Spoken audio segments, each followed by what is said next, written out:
Sarà o no Gianangelo Bellati il candidato sindaco per la Lega a Venezia? Al termine della presentazione della campagna elettorale per le regionali del presidente Zaia, il commissario per la Lega Veneta nominato da Salvini, Giampaolo Dozzo, ha fatto capire che ancora non c'è nulla di deciso, nonostante in una nota dei giorni scorsi la sezione locale del partito avesse messo nero su bianco che l'appoggio andava proprio al segretario di Union Camere. Posizione confermata dal segretario provinciale Semenzato e dallo stesso Bellati.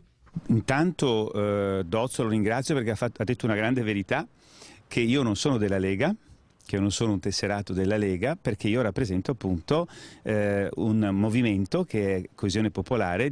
E quindi giustamente lui che è arrivato da poco forse non sa di quelle che sono le decisioni che sono state prese invece a livello provinciale. A livello provinciale noi abbiamo avuto un sostegno e la cosa molto interessante è che vediamo un partito che invece di andare alla ricerca di un proprio iscritto o comunque di una persona con grande esperienza politica, invece ha deciso di andare a chiedere un consiglio o comunque di appoggiarsi sulle liste civiche. Ho sempre detto che sosteniamo la candidatura di Bellati, ha detto Semenzato, ma se ci sono altri nomi da mettere sul piatto ben venga. Non mi impongo come hanno tentato di fare altri che sono già usciti dal tavolo.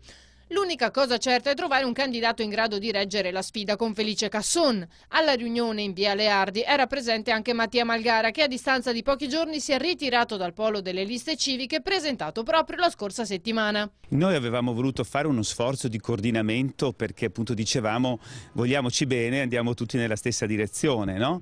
Era